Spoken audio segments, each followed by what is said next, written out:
What's up, guys? So today I'm going to show you a trick that I learned. There's a ton of videos out here that kind of talk about this little simple trick, but it's basically how to make your hardtail sound like you got a whammy bar.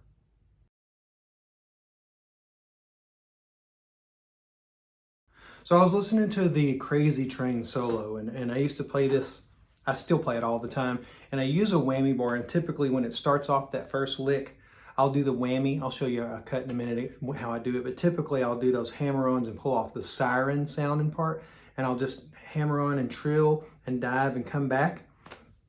And I was thinking about it. A lot of times Randy used a hardtail, and I was thinking, how can I get that sound, or at least mimic it effectively and pull it off for a hardtail? Because I've got a new guitar that I've been playing a lot, and I kind of want to use it more often in shows.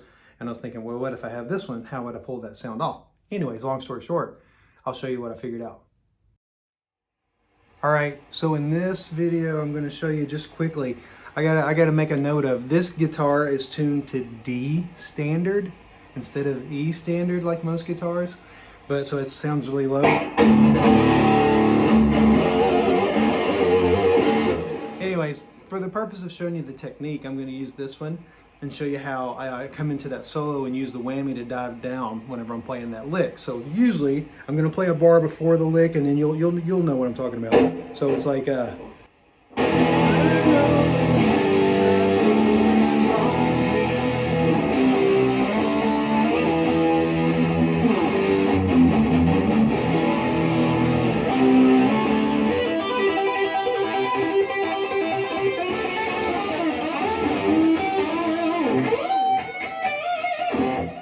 part.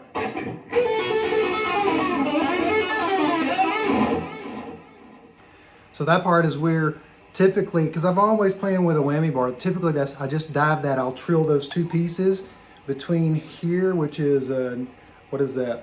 13579. So I'll typically trill.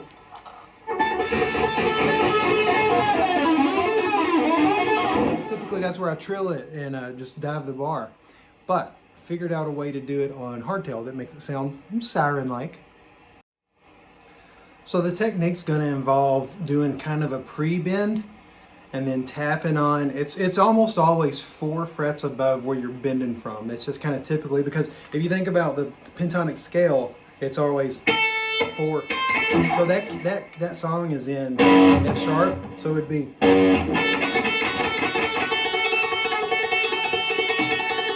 It's always about 4 frets. So whenever you bend up to these notes, tap about 4 frets away. Anyways, here's the technique.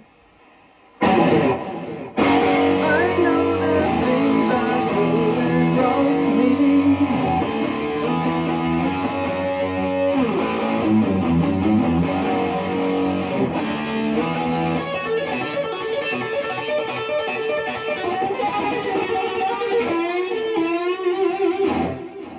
So if you'll notice, I've seen some people they'll jump from this finger back down to this spot, because this is the tap. And so that's the note that they're making the siren out of. But I found it hard to jump from.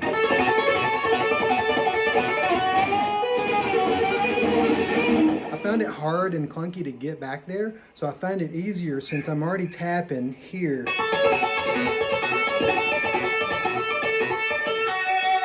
Instead of shift, bend, I just go from here, I go bend. I reach out a little bit with my third finger and my middle finger for strength and pre-bend this one, which is going to give me a tap right under where I started. So the placement of this hand is just easier. That's easier for me. If it's easier for you to come back here,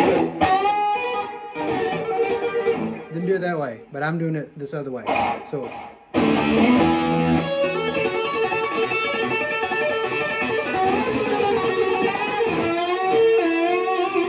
Last one's just icing on the cake to get that last.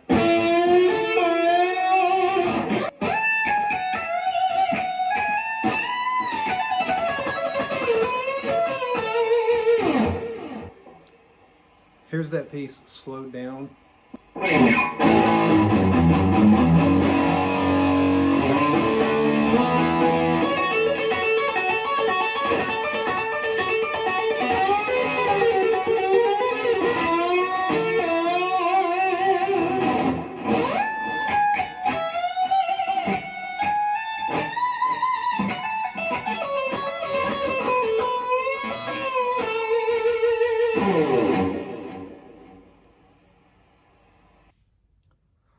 So there's my trick. I hope that that helps you figure out some of your solos. You can incorporate that into other solos that have the whammy bends.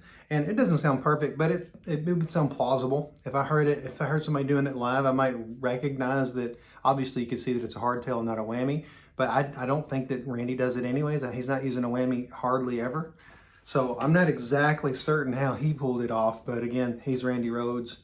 I'm vaiisking. Anyways, hope you liked that video. Like, share, subscribe. See you later.